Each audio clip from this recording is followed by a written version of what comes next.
Don't know what day this is. Honestly, I wasn't even feeling coming out here to go do this video, but I made a commitment to myself to at least try. Here we are. You see Calvin hanging out here, enjoying the woods. We're playing a game today. It's called being patient. So we're just gonna sit here. Shh. We got Finn too. What we're doing is we're just trying our patience, where it's a game of trust, where no matter what's going on out there, right, Calvin? We're choosing to just hang out here and be patient. You can smell, you can look, but the point is to not react. What kind of game is this? I'm sure for him it's not a very fun game. As you can see, he's already, hey, Calvin, you okay? For him, it's probably not a very fun game because he wants to go after all these noises, these sights, these sounds, these things that are going on in there. But I'm essentially telling him, nope, we're gonna chill right here and you're gonna sit here and you're just gonna wait. Sooner or later, he's gonna go ahead and surrender, which I think he's starting to do right now. There you go, there you go. There you go. Oh, good boy. That's what we want. That's all I wanted. That was actually faster than I expected. I expected this to be a 15-minute video of him just waiting and waiting and waiting and waiting. But we got it. Surrender. Trust. He's just chilling. He's trusting that I know what I'm doing out here. Hey, hey. Never mind. Got back up. Now we're gonna keep talking. Shh. Come here. Nope. Nope. Back over. Come on. Back up. Sit. Nope. Shh. Nope. Wait.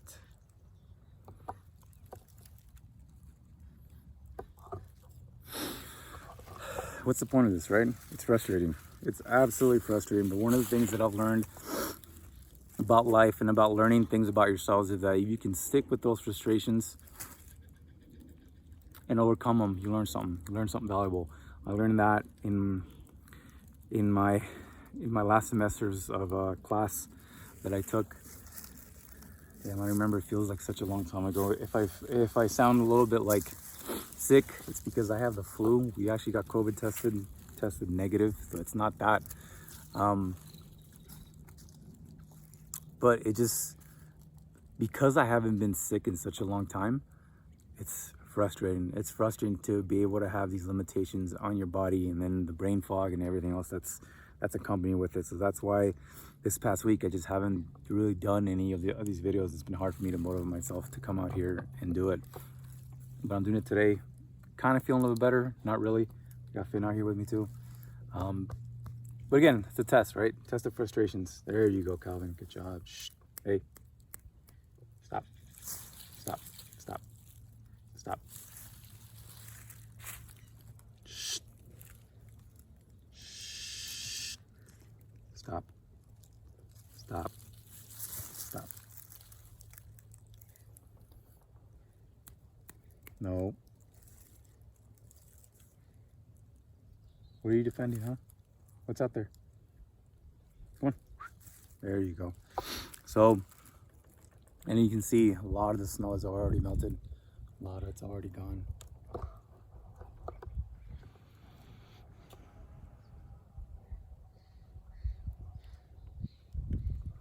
It's just crazy to think about, because not too long ago I was out here and all this was covered in pristine white.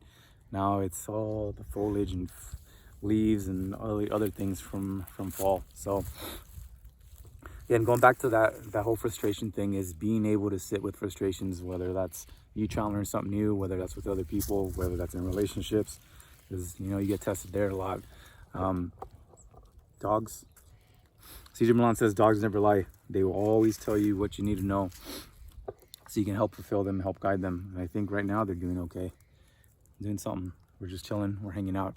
They're not reacting, which is the biggest thing. One of the biggest things that I've learned from this dog is that he's extremely sensitive, extremely reactive. When I mean reactive, like some as like loud wind noises just freaks him out. And I think for him, because he never really had structure growing up, because he had no one actually take him on structured walks, no one actually tried to give him rules and boundaries that he had to follow. When he met me, he's been a completely different dog. We still got progress that I have to make, things that I need to figure out that he's trying to teach me. But it's been a frustrating 2 years ever since I met him. Frustrating, right, Calvin? Super frustrating.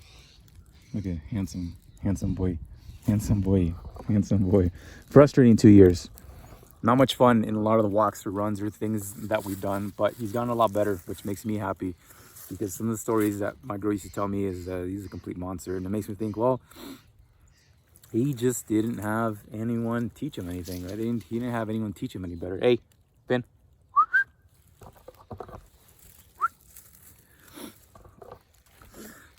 So of course, what are you gonna do if you don't have any rules, any boundaries, or limitations on the things that you can and can't do? You can do whatever. You can shit in the house. You can piss on it. You can destroy things. And it makes me think of what's gonna be like when I become a parent. Because again, I mentioned this before. Me and my girl, we got our issues that we're trying to work out. A lot of it probably is the same kind of shit. Is dealing with those frustrations, learning to overcome them, learning to work together.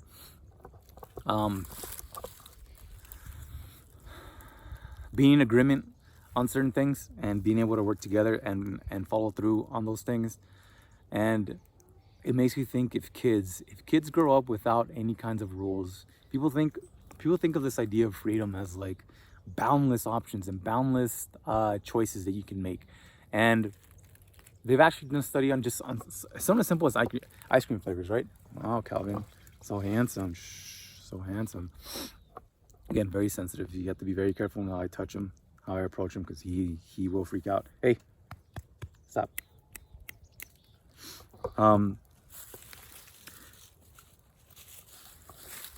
So they did this study on ice cream flavors. If I can find it, I'll go ahead and do a little internet search and post it down in the notes below.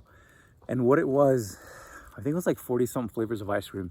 And they gave people the options to pick between all these different flavors, and then how satisfied they were with their options afterwards. And you would think, we're having so many different flavors, so much freedom, right? So much freedom to be able to choose all these different options. People were actually less satisfied with having that many choices and picking one versus having something as simple as like 3: vanilla, strawberry, and chocolate. Those who had less choices, those who had limited options, were more happy and fulfilled with the choice that they eventually did make. And why is that? Again, I could be butchering what the abstract was or what the conclusion of the study was, but I think essentially what you're trying to say is that those who had a fucking shitload of options and decisions to be able to pick from, after they picked it, they felt unfulfilled, because they kept thinking, what if I chose that? Or what if I chose this? Or what if I chose that one? Fuck, what if that one was better, right? Instead of enjoying the one that they actually did pick. And they make it seem as like that was the reason that they were unhappy, because there were so many other more options to pick from. So they couldn't appreciate what they did choose. And to me, that's like, if we're that way about ice cream, if we're bombarded with so many different choices and decisions that we think we have to make, maybe the ones that we do make, we're going to feel as if no matter what choice we make, it's not going to be fulfilling. It's not going to be worth it. It's going to be like a second-rate choice, third-rate choice. Surrender. This one's still a little bit on guard. Good job, Calvin. Finn, you okay? Come here. Hey, we're not going anywhere. See, very sensitive. My voice is just a little bit too loud. Hey, it's okay, sit down. Shh. Nope. Space. Shh. Back up. There you go. Shh. Hey, nope.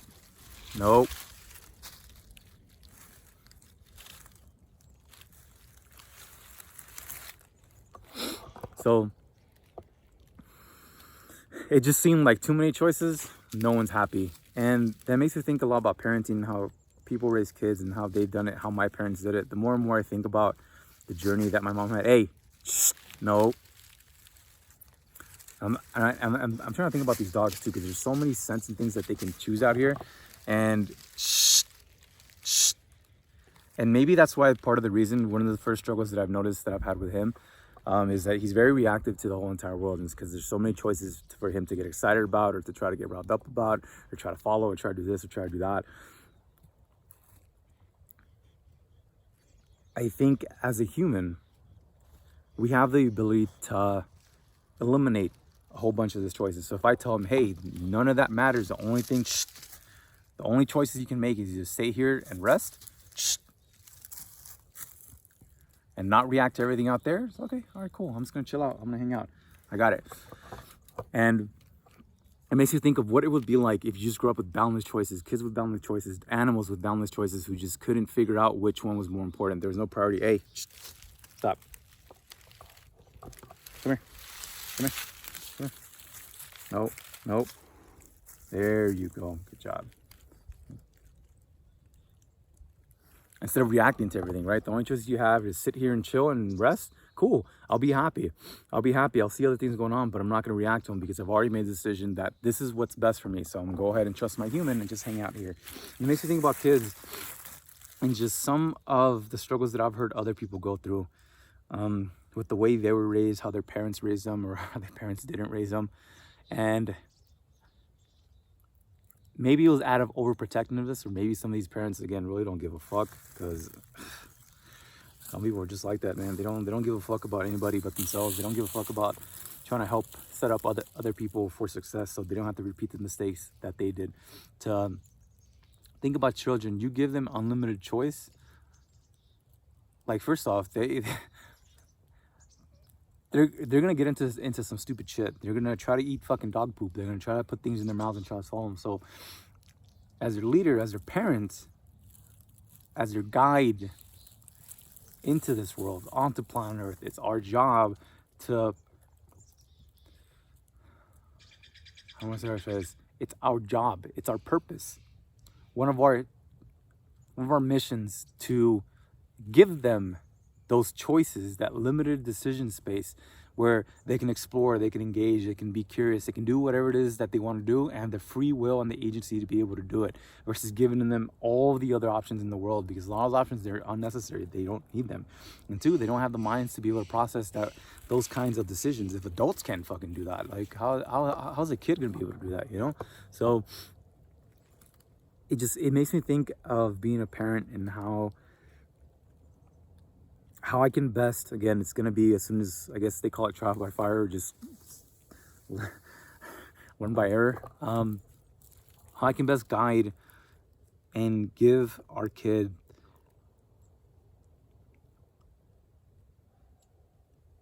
the ability to make their own choices, to learn from it, to grow from it, to learn that it's okay to make mistakes, that it's okay to, fuck up sometimes, but it's not okay to keep repeating those same mistakes. It's not okay to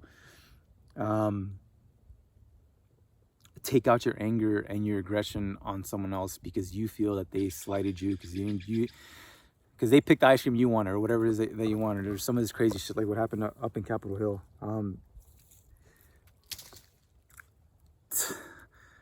To not have violence be the last or the only option to make decisions. And it makes me think about these dogs and how they operate in the world, and how, again, right now they can take off if they wanted to. They can just fucking burst, and these birds, these squirrels that are around here, the smells, they can take off, but they're not. They're sitting here waiting for me.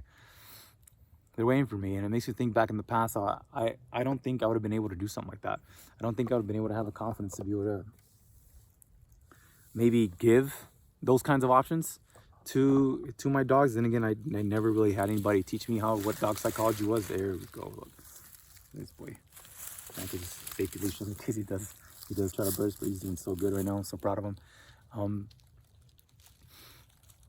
Having a proper mentor or guidance from somebody who knows what they're talking about, and it's one of the beautiful things that I find about Cesar Millan is that he's not really teaching you about dogs. He's teaching you how dogs operate, because dogs operate in the present moment. They don't operate based on future predictions. They don't operate based on the past. They may have habits that they've picked up, but they can always do something different in the present moment. As you can see, they trust me enough to just sit here and straight up just chill. Oh, Calvin, where are you going, Calvin? Careful. Your spine's there. Careful, careful. Careful, careful. Oh, shit. What is that? I'm gonna clean you off when we get home, okay? So, choices. New year. Again, not feeling well, but still out here doing this. And this is my way of making one of those choices, is to learn to become the best guide for these dogs into this world. So that way they can have a happy and fulfilled life out here. It's beautiful that they get a chance to be out here in the woods, get out here and enjoy everything that we have out here. This is a city dog right here. I think they bred him in a puppy mill. So my girl got him when he was super young. She said he looked like he'd been abused. But we're here. We're learning, man. We're trying to learn from each other, right, Calvin? Very, very sensitive, but he's helping me become a lot more sensitive to what's going on in the present moment, so we can help each other out. And I think as long as we keep this trust and this guidance, going, parenthood's gonna be a little bit of the same thing. I can't wait for these dogs to meet their baby brother or their baby sister. Yeah, you're so sweet. Yeah, thank you, Kevin. Thank you. Man, don't lick my AirPod, Calvin. So, choice, decisions. What decisions are important? What's important in your life? What's the biggest thing what's the best way that you can stop. What's the best way? Okay, I get it. What's the best way that you can, I don't know if you can see it, there's a bunch of crows, my spirit animal.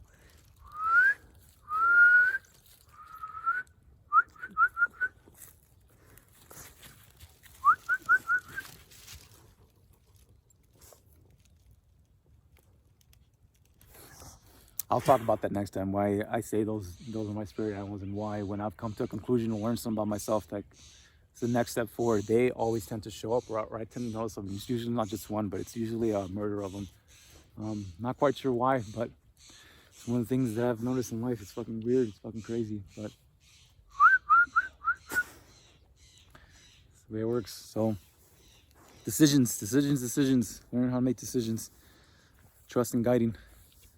Helping others do the same thing, so they can have a happy, fulfilled life. Hey, guy, I think that'll be it for today. I'm still pretty tired. I need to go eat some food. Say hi, Finn. Calvin, look that way. Calvin, other way. Yeah. Wow. Look how handsome you are. Look at this handsome boy. Handsome boys. All right. Peace out, y'all.